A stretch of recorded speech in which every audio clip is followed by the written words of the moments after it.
This is a tutorial for how to complete a rubric for Mr. Hedges' art class at Thomas Ewing. The first thing you're going to do is you'll always have a rubric like what you can see on my screen here, and that rubric is going to involve you highlighting things and totaling your own score. You're going to give a written response and you'll attach a quality image of your work. So we're going to do those step by step and just kind of get an understanding of that. So to begin with, if you read here, it'll say whatever the title of the rubric is. So this is the letter portrait rubric.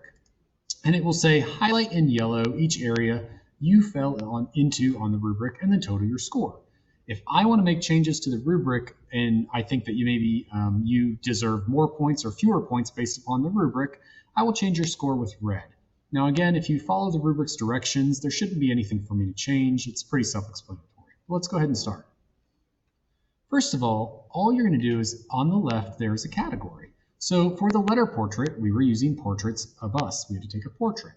And you can see our points here are 4, 3, 2, and 1.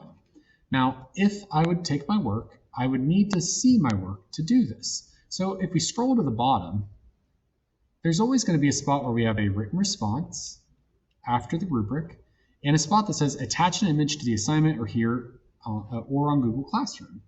So again, all we have to do to insert an image is we're going to go insert image, and then it should be in your drive where you saved it.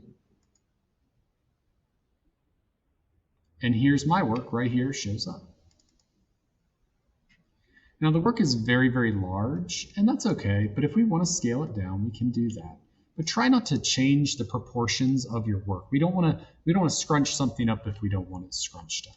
But we should be able to view it in one nice view.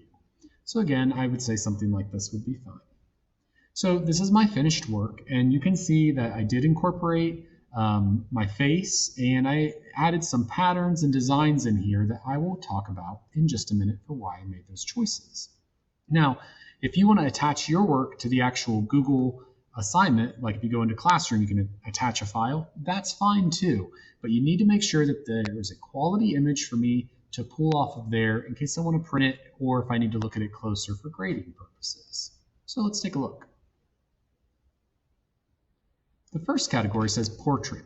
Work uses a clear image of me that is incorporated into the initials. 4 points. Or you can go down to 3 points. Work attempts to use an image, but it has a poor resolution. Best attempt is made. 2 points, very poor attempt, and 1 point, you didn't try at all. So let's take a look at mine. This resolution looks really good. And again, when I took the picture, it was huge when we first brought it into the image. So I would say that this is a good image that has been incorporated into the letter. Now, it doesn't have to be on the inside of the letter. It could be going on the outside. It's just part of your design. So that's not what this is about. It's about how your face works with the letter. Does it look like it belongs? And I did line mine up. I wanted my eye to kind of match in here and almost touch the edge, and this eye has the negative space. So I think I did a really good job there. I would come up here, and just like it says here, I'm going to simply click the highlighter. Wherever it went, where'd my highlighter go? It's not going to let me edit it. Sorry, I meant to do that. And highlight it, okay? So again, the highlighter's right here. I don't know why I couldn't find it for a second. Anyways, so there's 4 points. I'm going to go to the next section, pattern. There are interesting patterns, 2+ incorporated into the design of the work. That's 4 points. 3 points is 1 pattern. 2 points is you tried stuff, but you didn't really do the directions correctly. Again, you can just read these. So let's take a look at mine. Now my patterns might be a little hard to see, but I can point them out to you, and that's really what matters here. So I can see my pattern 1 is actually a contour line map. That's an elevation map for like hiking or biking. And my other actual design is a bike tire, which is this kind of faded design right here. And again, I didn't want to set the opacity all the way through there. I wanted it more of a faded design because I wanted it in the background. So those are 2 things that tell you something about me. Just last weekend, I went on a biking trip and I rode 18 miles and did 1,400 feet of elevation climbing. I love riding bikes off-road. I like hiking, and that's also why I incorporated this. It's supposed to be like mud So I really like off-road biking. Okay, so I would say I did a good job at kind of explaining who I was through my patterns and designs, or something I like. It doesn't have to explain everything about me. So again, I'm going to go up here and I'm going to highlight in yellow. Items. You incorporated designs 2+ into the design that reflect who you are. Well, let's take a look.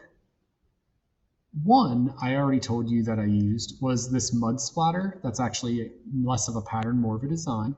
And the other is actually I snuck right in here. That's a PlayStation controller. And I feel like I did a really good job on both of those designs. The PlayStation controller really, I like how it's more of the background of my head and I made it match into the letter. Again, I think I did a really good job on that. I'm proud of my work. I think that deserves full points. And based upon the rubric, you should know if that does. Next, the letter and, I should say, picture. Looks like it's in there. It's just weirdly off to the side. I'll have to fix that. Anyways, so letter and photo of face. Weird. I don't know why that got all jumbled up, but we'll fix it. So if we look at that again, it just says, how does your face incorporate into the letter? Does it look like it belongs together, or does it look like you just kind of quickly threw it together? And you can read it. I try to make these as clear as I could. You selected a letter and neatly incorporated your face into the letter based upon the letter portrait lesson. So again, we looked at several examples of these. How did you do? So for mine, this is actually the Friday the 13th font. I really liked the font. I'm not huge into horror movies, but I do love Halloween and scary stuff. So that's why I chose that font. I just felt like it really related to me right now, especially when it's almost October. So I used that font. And do I think it looks nice and clean? It's extremely clean. I used the navigator tool. I zoomed in as much as I could, and I made it really nice and neat. I really think I did a cool job down here where my beard is kind of hanging off a little bit, but not quite. And I really like how I made the selection in here. So overall, again, I'm going to go up here and give myself 4 points. And lastly, craftsmanship. Is it set at 300 DPI ready for printing? And it definitely is. I think, again, that my craftsmanship was done very well. I tried to make it real neat. This blood splatter, it looks like a blood splatter. It was, actually. I made it in mud by changing the color. But this brown mud splatter, it was very difficult to get nice and clean. I had to zoom in. I had to do a lot of editing to get that all by itself. And I did a lot of different layering with my colors. I really like these colors down here. Purple is one of my favorite colors, as is like a tealish blue. That's why I did kind of an overlay with 2 squares, give it a little bit of a layered effect. And I'm pretty happy with it. If I could choose anything, it would be this spot here where there's like an angle. Just doesn't really quite look like it matches. But overall, I think I did a great job, and I think my work should the grade should reflect that. So I'm going to highlight. And then I would go through and add up my score. So if you had any scores that are outside of 4, you would just add up 3, 2, or 1. For mine, I have 4, 8, 12, 16, 20 points. So I got a 20 out of 20. Now we're going to continue down here. Notice it says, complete 5 sentences to discuss your project. Now, I've been doing this the whole time while I talk to you about it with my rubric. But you're not going to be talking to me in a video. You're going to be typing these to me so I can read them. So it says, hey, tell me why you did the things you did. So this is where I would type in there and say, you know, the font I used was from Friday the 13th. And I could discuss the things that I just said to you in this video, but I'm going to type them down. All right. And again, that's your way of being able to communicate with me and make sure that I understand the choices you made. So if I look at it and I can't tell what your design is, maybe because it's so incorporated into it, that's where you would maybe tell me those things so I don't have to guess. And then lastly, you should have already incorporated your picture here that I can grade.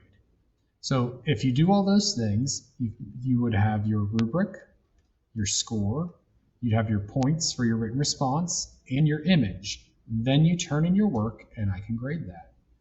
Again, this has been how to complete a rubric, and this should go for all of your assignments that are in this class that utilize a rubric will be done in this manner.